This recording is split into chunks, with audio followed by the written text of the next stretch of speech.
Gênesis 22, versículo 14, está escrito assim: e chamou Abraão o nome daquele lugar, o Senhor proverá, donde se diz até o dia de hoje, no monte do Senhor se proverá. Olha só, Abraão viveu aqui o ápice, o auge da sua fé. Primeiro a provação, mas depois da provação, a provisão. Oh, querido, querida, Deus tem provisão, Deus tem providência, não é? No hebraico é Yahvé Jiré, o Senhor da provisão, e Ele tem provisão, Ele tem providência para você e para a tua casa, Ele tem providência de salvação, Ele tem providência de libertação, Ele tem providência de tudo. Quem crê nisso, diga glória a Deus. Crê também que o Senhor vai falar conosco?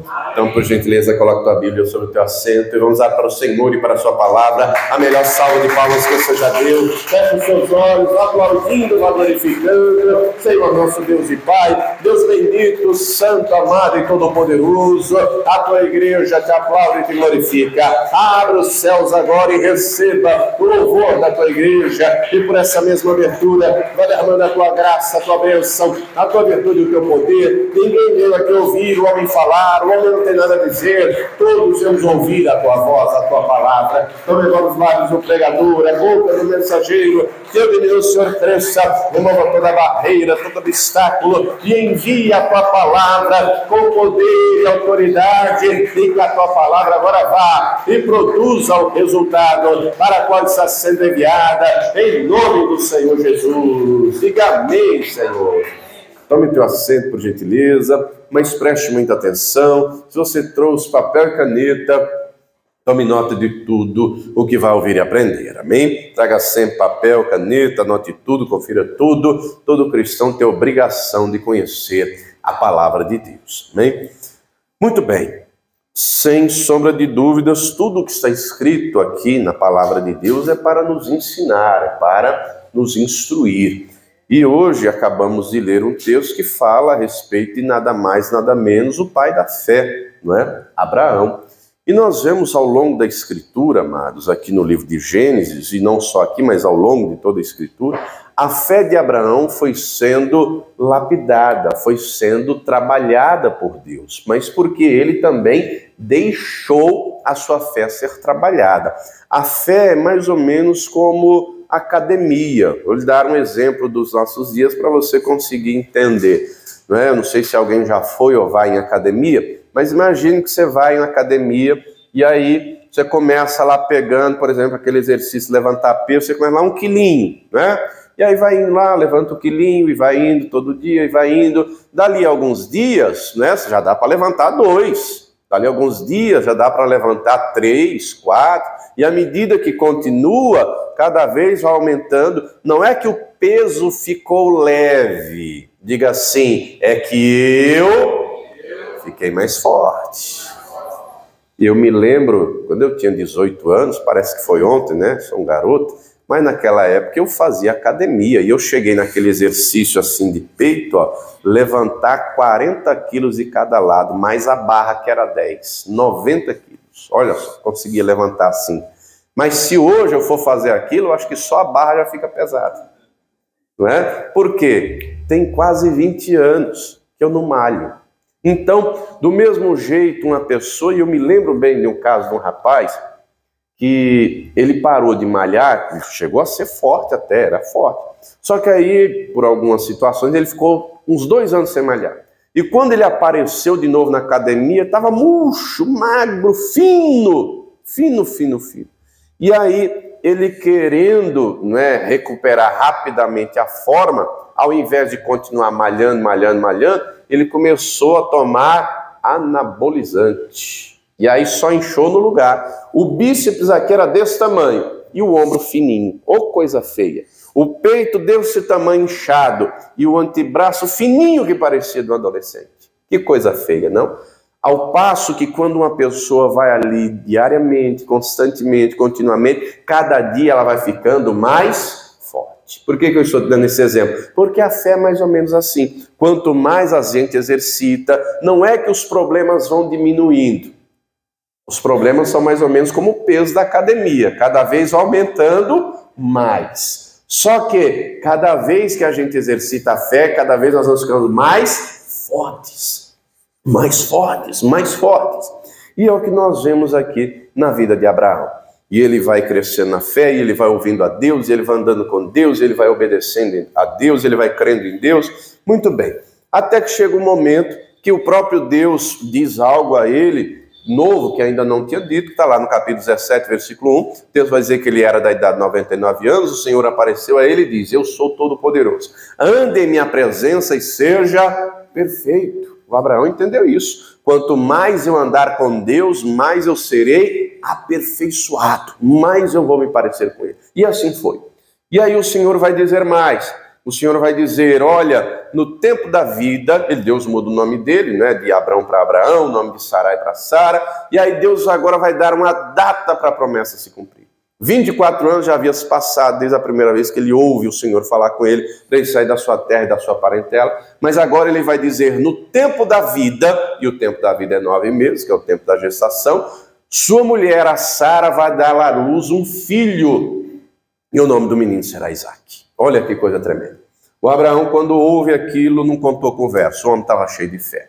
Nos diz Romanos 4 que ele não enfraqueceu na fé, mas ele foi fortificado, dando glória a Deus. E quando ouve Deus falar, foi lá e encomendou o menino. Você sabe que quando nasceu de modo sobrenatural, foi Jesus. Todos os demais foi de modo tradicional. Chamou a Sara, encomendou a criança. 9 meses depois, estava lá Sara com o bebê no colo. E é maravilhoso ver um filho, né? Quem aqui é pai, quem aqui é mãe, viu o filho nascer, crescer, coisa linda, não é? Eu lembro até hoje, uma pena que só da primeira eu não cheguei na hora do parto, cheguei e já tinha nascido, porque ela foi rápida, mas dos outros dois eu assisti o parto. É coisa linda você ver a criança, seu filho, a emoção, o amor que você tem por aquela criança. Muito bem, Abraão começa a amar Isaque, ele vai amando Isaque, ele vai amando Isaque, só que chega determinado momento que Deus vai submetê-lo a uma dura prova.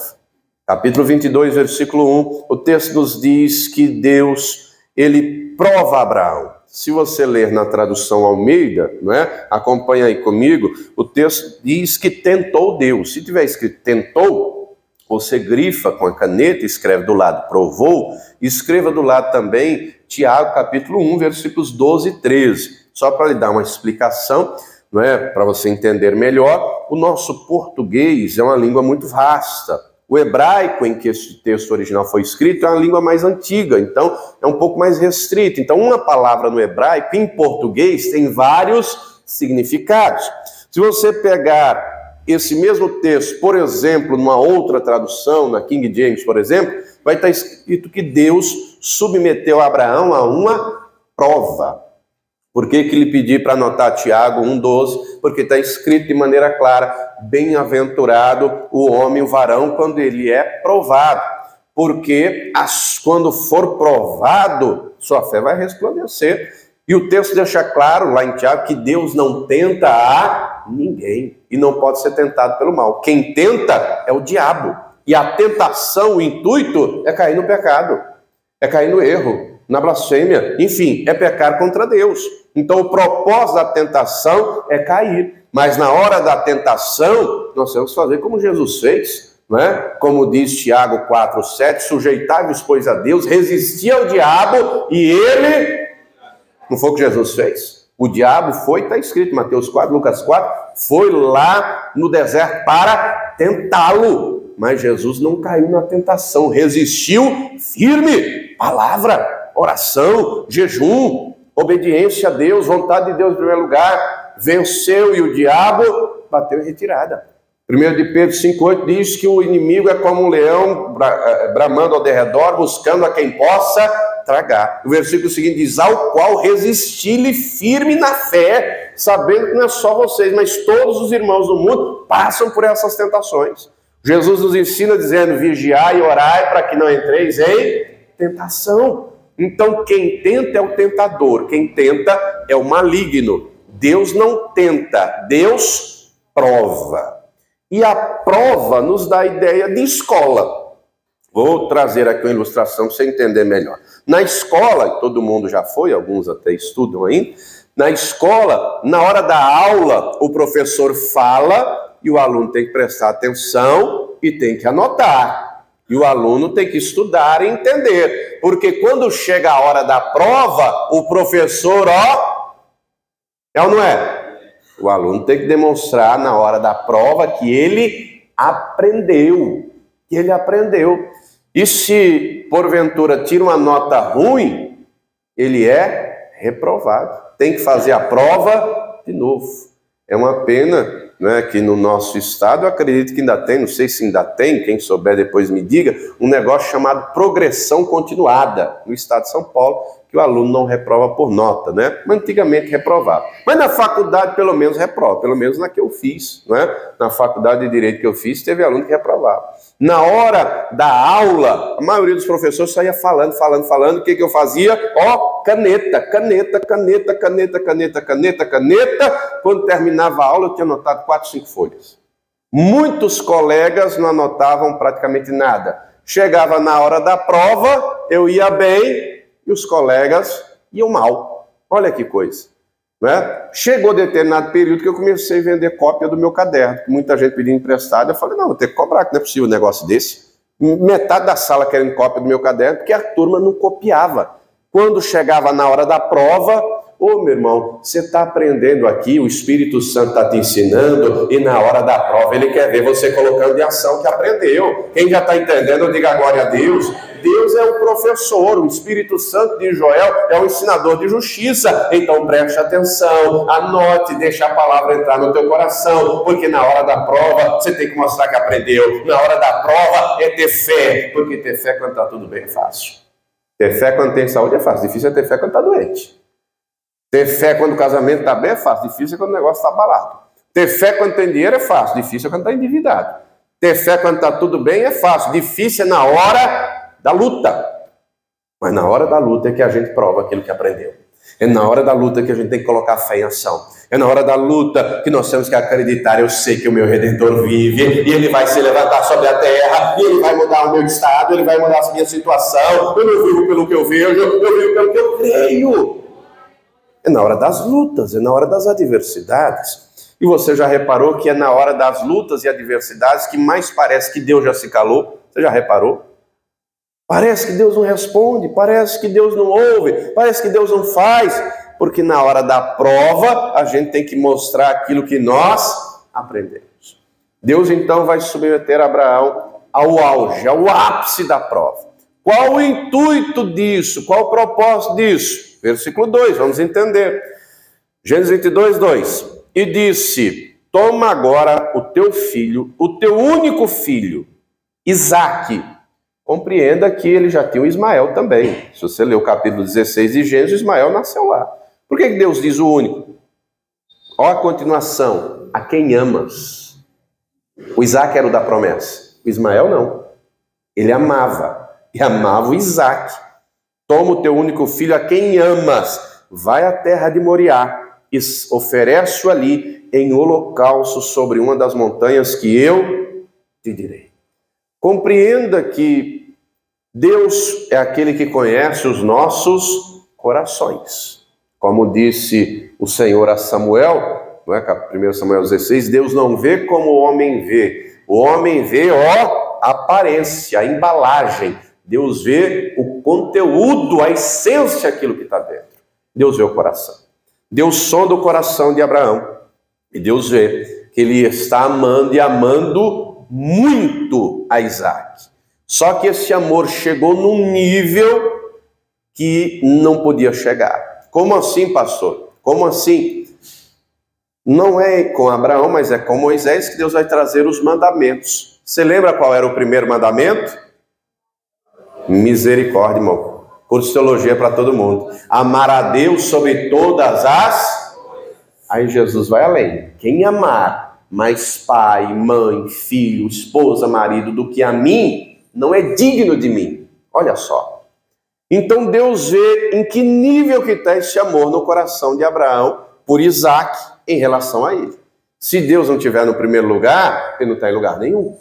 E aí Deus vai requerer de Abraão que apresentasse Isaque em sacrifício. Eu e você sabemos que Deus não aceita sacrifício humano. O Abraão não sabia disso, porque na época dele, não é? E até séculos depois dele, continuaram, e até os nossos dias, os demônios requerem sacrifícios humanos. Quando eu estava em Natal, há 2 anos atrás, nós tivemos lá alguns períodos, alguns meses, em que na zona norte de Natal, roubavam crianças à plena luz do dia para sacrifícios. O negócio era sério. À plena luz do dia. E todo mundo era avisado, tome cuidado, mulheres, mães, não saiam criança na rua, tome cuidado. Parava um carro do lado, saiu o camarada, 2, 3, já ia lá na mulher, tomava a criança, botava no carro e sumia. E nunca mais se via aquela criança. O negócio era sério. Só que Deus, compreenda, Ele não queria o sacrifício do Isaac. Diga comigo, Deus queria o coração de Abraão. E Deus conhece teu coração. Deus conhece o meu. Deus conhecia o coração de Abraão. Deus sabe onde tocar, onde falar e o que pedir. Como provar a nossa fé. Deus vai dizer para ele, vai lá e oferece teu filho em sacrifício. Quando ele ouve isso, compreenda que ele entende isso no espírito. Ele não entende isso na alma. Porque um crente almático é um crente emocional. E a fé, nos diz Romanos 12, é racional. A fé é, Deus falou, eu vou fazer. Mesmo que eu não entenda agora, como disse Jesus. O que eu estou ensinando, falando, vocês não vão entender agora, vocês vão entender depois. João 13. A fé está no espírito. A fé não está na alma. Na alma tem emoção. Na alma está sentimento. Quando eu vivo pela fé, ainda que meu coração sangre, doa, chore, a palavra de Deus tem que estar em primeiro lugar. A vontade de Deus tem que estar em primeiro lugar. Mesmo que o meu coração queira outra coisa. Mesmo que a minha alma diga outra coisa. Mesmo, por exemplo, que a minha alma diga não perdoa, eles são miseráveis, são desgraçados, não merecem nada. O Espírito Santo vem e diz, perdoa porque é filho amado. Eu não te perdoei, abençoado, perdoa também. Não, mas eu não quero porque fez isso, fez aquilo. E aí vem o Espírito e diz, perdoe. Aí eu escolho se eu vou dar ouvidos à minha alma ou ao Espírito. Abraão, quando ouve Deus falar, ele entende no Espírito. Ele entende pela fé. E ele compreende, tanto é que o versículo seguinte vai falar que ele acordou no outro dia de madrugada cedo, ele prepara o jumento, ele pega o Isaac, ele pega 2 servos, ele pega a lenha, e ele foi para onde Deus mandou. Caminhou 3 dias. Caminhou 3 dias. Ele foi, ele não questionou. Nós vivemos em tempos, minha gente, de gente que diz que é crente, mas questiona tudo. A criatura, por exemplo, vai no médico, passa lá. Você sabe que esse tempo aqui nosso de São Paulo é uma bênção, né? No Nordeste é um calor fixo, no Sul é um frio terrível. Aqui é tudo, no mesmo dia. Você reparou, de ontem para hoje é sol e chuva ao mesmo tempo. É chovendo e com sol. Isso para a saúde terrível. Mas a criatura vai no médico. Chega no médico, o médico examina e dá uma receita. Tome tal remédio, tantos dias, tantas horas. Ele pergunta se você tem o dinheiro para comprar o remédio. Ele pergunta se você vai tomar ou não vai. Ele te dá a receita e diz tchau, próximo. Se você quiser, tome. Se não quiser, alguém questiona o médico. Por que esse remédio? Não, rapaz, você está maluco? Você me passou de pirona? Eu tenho que tomar Buscopan. Não, que é isso? Você passou amoxicilina? Você não sabe de nada, rapaz. Que amoxicilina o quê? Eu tenho que tomar nortriptilina. Questiona o médico? Questiona nada. Pega a receita e ó, vai para onde? Farmácia.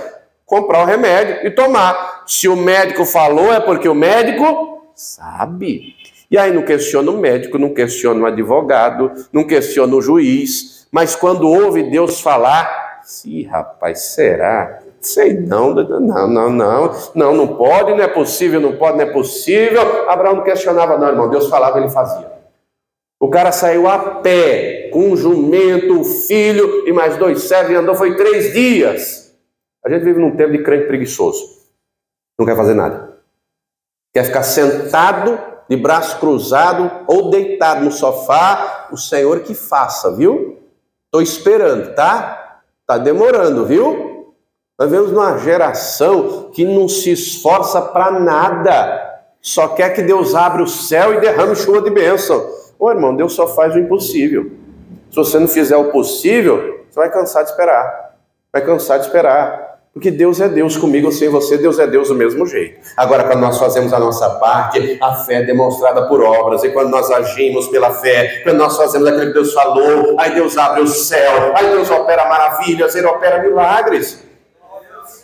Deus não poderia ter dito, faz aí na tua casa mesmo? Aí no quintal mesmo, faz o altar aí, coloca a lenha, para facilitar para você. Não é assim que Deus faz, irmão. Deus faz o que Ele quer e do jeito que Ele quer. Se a gente fizer a nossa parte, aí o resultado é garantido. O camarada andou 3 dias.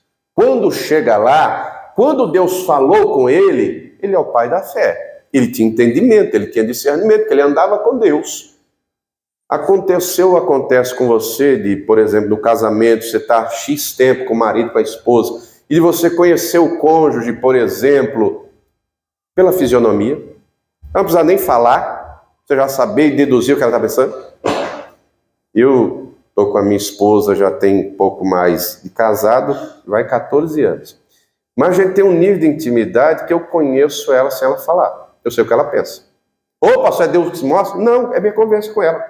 É minha conversa com ela. Ela sabe o que eu penso e eu sei o que ela pensa. Ontem eu estava chegando, e aí eu olhei para a cara dela, e aí na hora que eu olhei para a cara dela, eu falei, ela está cansada. Coitada, ela está esgotada. Eu falei, amor, você por acaso quer tomar um sorvete? Aí ela já abriu um sorriso.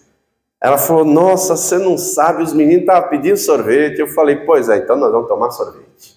E fomos tomar um sorvete. Ela precisou pedir. Eu vi na cara dela. Quem está entendendo, diga amém. Então, quando você tem um relacionamento com alguém, você começa a conhecer. A pessoa não precisa falar. Você olha a fisionomia, você vai compreender. Por que eu estou dizendo isso? Porque Abraão andava com Deus. Quando Deus falou, pega o teu filho, sobe no monte e oferece para mim, ele já entendeu o que Deus queria. Ele entendeu que Deus não queria o menino. Ele entendeu que ele deixou o coração dele ir até onde não deveria. Por que ele entendeu, pastor? Porque olha o que ele vai dizer ele mesmo. Vamos ler aqui no versículo 5, está em Gênesis 22, versículo 5. Quem está vivo, diga amém. Quem está dormindo, diga amém. Aleluia. E disse Abraão a seus moços, né? Foi ele, foi o Isaac, foi 2 moços. Ficai-vos aqui com o jumento, no pé do monte, que acabou de chegar, né? Que acabou de chegar lá no monte. Ficai-vos aqui com o jumento. Eu e o moço, o Isaac, iremos até ali. Esse até ali, certamente, no cume do monte, no lugar mais alto, né? E havendo adorado, tornaremos. Ele tinha certeza que ele iria voltar. Ele já está declarando isso. Aqui não, mas lá na carta aos Hebreus, capítulo 11, versículo 17, está escrito que ele acreditava, ele cria, no momento que foi provado, que Deus era poderoso para até dos mortos o ressuscitar. Ele compreendia, Deus quer o meu coração, e eu vou fazer o que Deus me pediu. Mas ainda, se Deus quiser que eu vá até o fim, eu vou até o fim. Mas eu creio que Deus vai ressuscitar esse menino, e eu vou descer com ele de volta, porque Deus não é homem para que minta, não é filho do homem para que se arrependa. Ele me prometeu, ele vai cumprir, eu vou manter na posição, eu vou manter na fé, na obediência, e eu vou alcançar todas as promessas que ele me fez. E ele tem promessa para você, só obedeça, só creia, só persevere, porque ele vai honrar a sua fé. Ele abriu a boca e declarou, profetizou, ele era profeta. Nós vamos subir, nós vamos adorar e nós vamos voltar. E é o que vai acontecer, não é? O Isaac ainda perguntou, pai, está aqui a lenha, está aqui o fogo, o cutelo, mas cadê o cordeiro? E ele abre a boca, ele era profeta. Diga para a pessoa que está até lá, você também tem que ser profeta na tua casa, viu? Você tem que ser profeta também, todo aquele que é cheio do Espírito Santo também é profeta.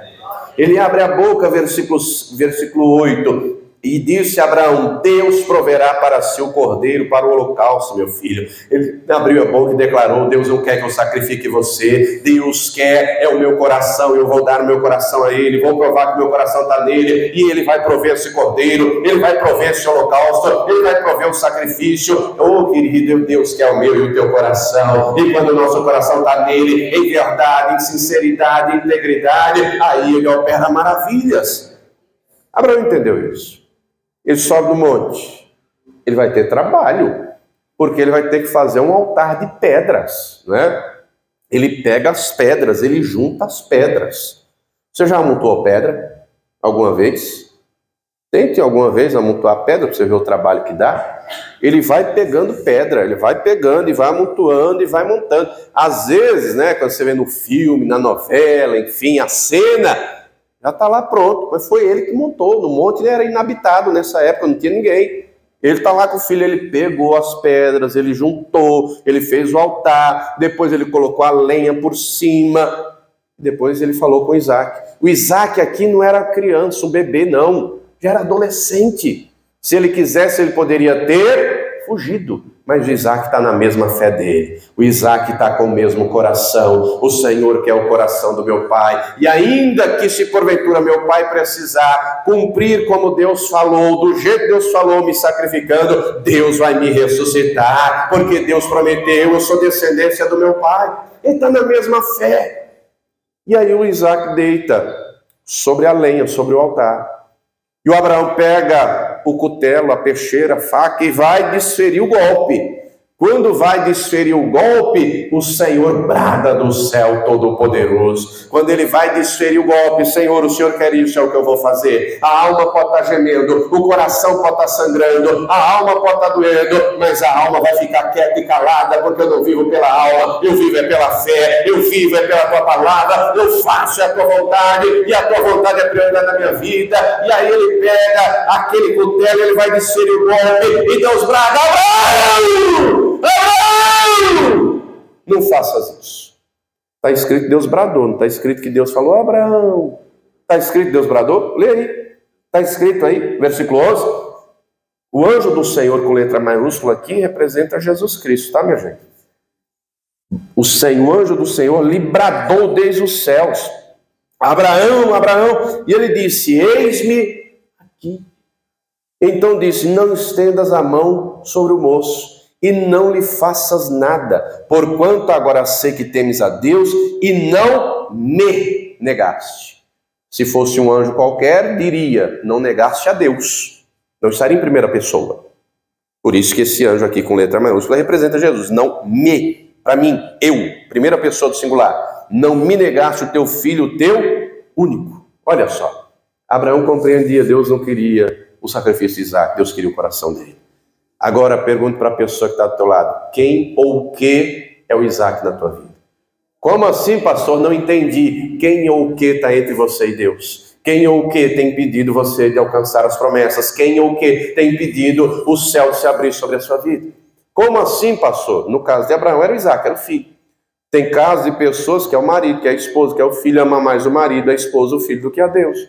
Tem gente que ama mais o trabalho, ama mais a casa, o carro, ama mais coisas do que isso é perigoso, porque Deus conhece o coração. Ele tem que estar em primeiro lugar. Ele tem que estar em primeiro lugar. Quando algo é impedimento, Deus vai requerer, Deus vai pedir para provar a fé, para ver onde está o coração. Para ver onde está o coração.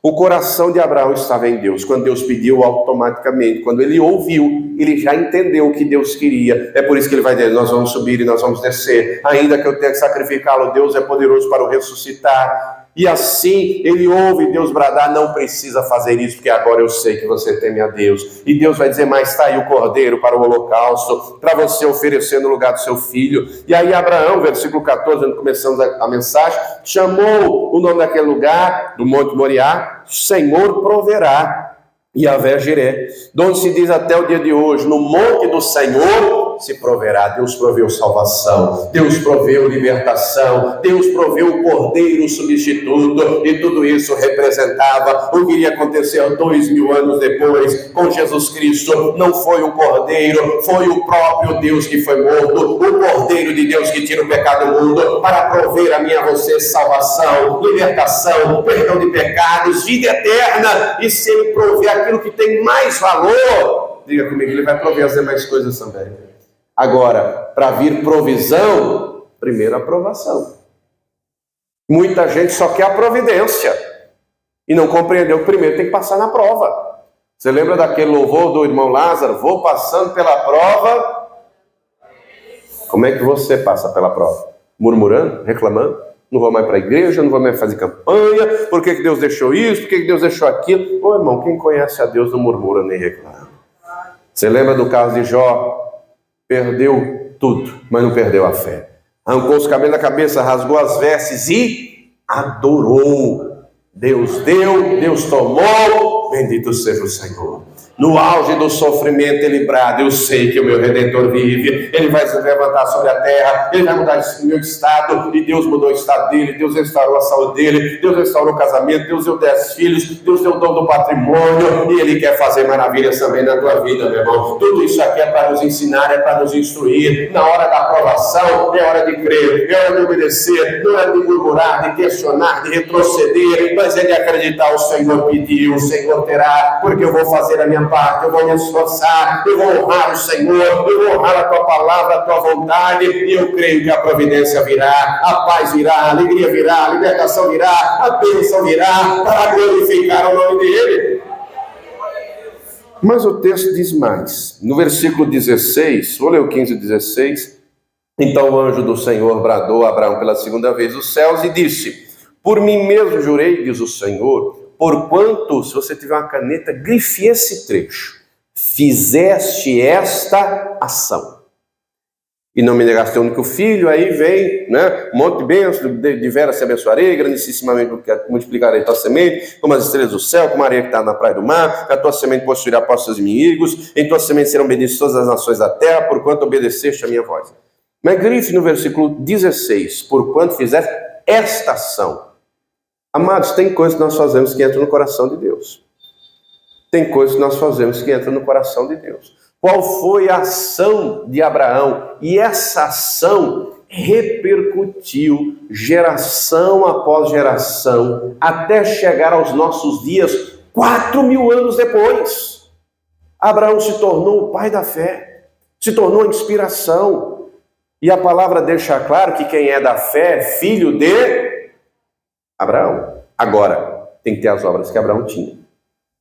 Que ação que ele fez? Ele creu, ele obedeceu, ele perseverou, ele não murmurou, ele não questionou, ele fez do jeito que Deus falou. Tem ações da nossa parte que entram no coração de Deus. Agora, compreenda que não adianta muito, nós vivemos em dias, amados, para a glória de Deus tem bastante igreja. Você já reparou quantas igrejas tem nessa avenida? Quantas igrejas tem nesse bairro, nessa cidade?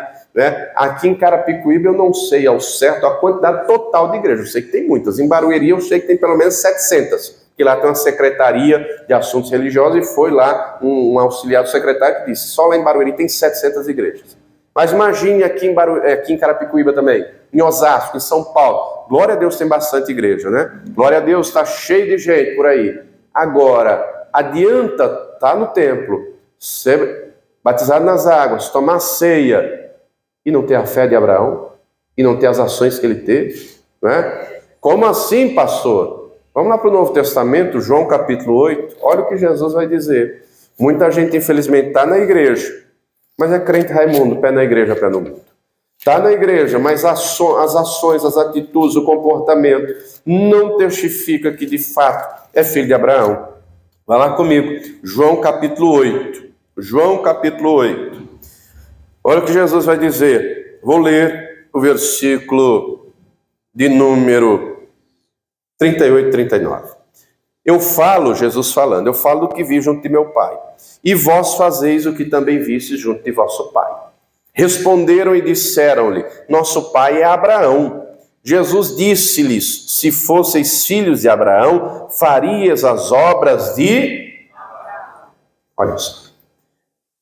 O que é que estava na mente desses homens que falavam com Jesus? Aqui nessas veias corre o sangue de Abraão. Só que para Deus não importa o sangue que corre na veia. Para Deus importa a fé que está dentro do coração. E a fé demonstrada através de ações, atitudes. A fé sem obra é morta. Então, Jesus está deixando claro, não importa o sangue que corre na sua veia, importa é a fé que você tem em Deus, né? Imitando a fé de Abraão, as ações, as atitudes. Se fosse filho de Abraão, farias as obras que ele fez. Qual obra Abraão fez? Obedeceu à voz do Senhor. colocou a vontade de Deus em primeiro lugar. Hebreus 10, 36, vai lá comigo. Carta aos Hebreus, capítulo 10, verso 36, assim: porque necessitais de paciência. Ou coisa difícil dos nossos dias é paciência, é verdade ou não é? Coisa difícil é paciência. Vivemos na geração estressada, na geração agoniada, na geração miojo, que é tudo 3 minutos e que é tudo rápido para ontem. É difícil ter paciência. Porque necessitais de paciência, para que depois de haver desfeito a vontade de Deus, possais alcançar a... Olha só, como é que são os nossos dias? A maioria das pessoas não quer primeiro fazer a vontade de Deus, primeiro quer a bênção. E eu já vi casos até, alguns, de Deus fazer, inclusive, primeiro, porque Deus vê o coração ali na hora, por amor, por misericórdia. Por exemplo, já vi pessoas num momento de enfermidade, fazer um voto com Deus: ô Senhor, se o Senhor curar, se o Senhor fizer isso, aquilo, eu volto para a igreja, eu vou te buscar, eu não sei o quê. E aí Deus vai lá e faz. Deus vai lá e cura, e liberta, e age, opera. Só que eu já vi vários casos da pessoa que recebe a bênção e não cumpre o que prometeu. Ah, Senhor, se o Senhor fizer, eu volto para a igreja. E não volta. Ah, se o Senhor fizer, eu vou fazer a obra. E não faz. Ah, se o Senhor fizer, eu não sei o quê. Deus, ele é Pai, né? Deus é amoroso, é misericordioso, mas ele também é justo. A regra geral é: primeiro eu faço a vontade de Deus, depois eu alcanço a promessa. Por que digo regra geral? Porque foi o que aconteceu com Abraão. Se é o pai da fé, tem as exceções? Tem, acabei de falar. Abraão primeiro fez a vontade de Deus. Deus falou: vai no monte, oferece seu filho. Ele foi, ele levou, ele preparou tudo, ele estava pronto para fazer, ele colocou a vontade de Deus em primeiro lugar. Aí ele alcançou a promessa, aí o Senhor bradou do céu, aí Deus proveu o cordeiro, aí Deus proveu salvação, aí Deus proveu graça, aí Deus proveu misericórdia, aí ele alcançou o favor de Deus. Aí o Isaac depois vai ter filhos, e os seus filhos terão filhos, e filhos, e filhos, e filhos, e filhos, e aquilo que Deus prometeu a Abraão se tornou em realidade. E Abraão é pai não só de gente sanguineamente, de milhares de judeus, ele é o pai da fé de todo aquele que crê. E se você é da fé, você também é filho de Abraão. E acredite, depois da provação vem a providência, mas na hora da prova não desanime, não recue, porque é necessário passar as aflições, as provações, para que a nossa fé resplandeça mais do que o ouro, e o nome do Senhor seja glorificado. Então na prova não recue, não desanime, só obedeça, só creia, só persevere. Porque se você honrar ao Senhor, Ele vai te honrar, você vai alcançar a promessa e o nome dele será glorificado. Quem entendeu, diga glória a Deus. Se coloque de pé, por gentileza, que nós vamos orar. No monte do Senhor se proverá. É naquele mesmo monte que 1000 anos depois, preste atenção rapidamente, 1000 anos depois, no tempo de Davi vai cair numa tentação do diabo. Nos diz 1 Crônicas 21 que Satanás o incitou, Satanás o tentou, ele caiu na tentação. Ele mandou numerar o povo. Como consequência, morrem 70 mil pessoas. Ele reconhece o pecado, ele pede perdão e se arrepende. E quando ele vai sentido aquele mesmo monte que Abraão ofereceu a Isaac, sobre aquele monte ele vê um anjo do Senhor com a espada desembainhada. E ele fica em pânico. E fica com medo. Note que ele é um homem de guerra. Ele é um guerreiro. Ele já no passado matou Golias e tantas outras batalhas que enfrentou. Mas quando ele vê o anjo do Senhor com a espada desembainhada, ele se vê aterrorizado. E aí, porque ele se arrependeu, Deus vai falar para o profeta Gade, diz para ele ir lá onde ele viu o anjo e apresentar sacrifícios ali. Quando ele chega lá, o dono do lugar, que era Araúna, vendo, ele viu o anjo também, teve medo. Quando viu o rei chegar, Araúna diz: estou à disposição, rei. Ele diz: eu vim apresentar sacrifícios aqui.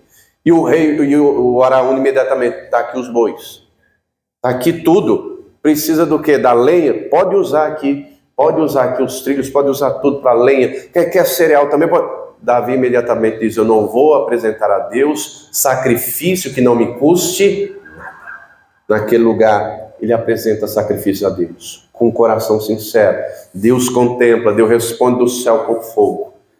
E o texto vai dizer, termina o capítulo 21 de Crônicas dizendo que Davi ficou aterrorizado de ir em Gibeão adorar a Deus por causa da espada que ele viu do anjo. Ele teve temor. E ele compreendeu, se Deus apareceu aqui, é nesse lugar que tem que ser a casa do Senhor. É nesse lugar que os sacrifícios serão apresentados. Porque foi aqui que Deus me proveu de graça, de misericórdia. Foi aqui que Deus me proveu de perdão. Ele alcançou o favor de Deus. Começa o capítulo 22, 1 Crônicas, dizendo, essa será a casa do Senhor. Ele prepara os materiais. Ele vai dar ordem a Salomão. Salomão, você é novo, é jovem, mas Deus me falou que você iria construir. Já estou preparando materiais e você aumente ainda mais essa lista de material. Construa. Segundo Crônicas 3, versículo 1 diz, o texto deixa claro, que no 4º ano do reinado de Salomão a obra começou naquele lugar, no Monte Moriá, onde Deus apareceu a Davi, onde Deus tinha aparecido, onde Deus tinha mandado Abraão ir. Ô pastor, mas eu tenho que ir lá? Não, meu irmão, você não precisa ir lá. Onde nós estamos, foi Deus que escolheu você para estar. Ele não trouxe você aqui por acaso. E onde Deus está, Ele provê. Onde Deus está, Ele age, Ele opera. Mas Ele requer coração sincero, coração inteiro, coração verdadeiro, coração por inteiro na presença dEle. Nós vamos orar e falar com Ele. E Ele quer ver um coração inteiro, um coração que se derrama na presença dEle, um coração em que Ele, a vontade dEle, a palavra dEle está em primeiro lugar. Porque quando nós fazemos a vontade dEle, a promessa se cumpre. Deus não é um para que nós vamos falar com Ele.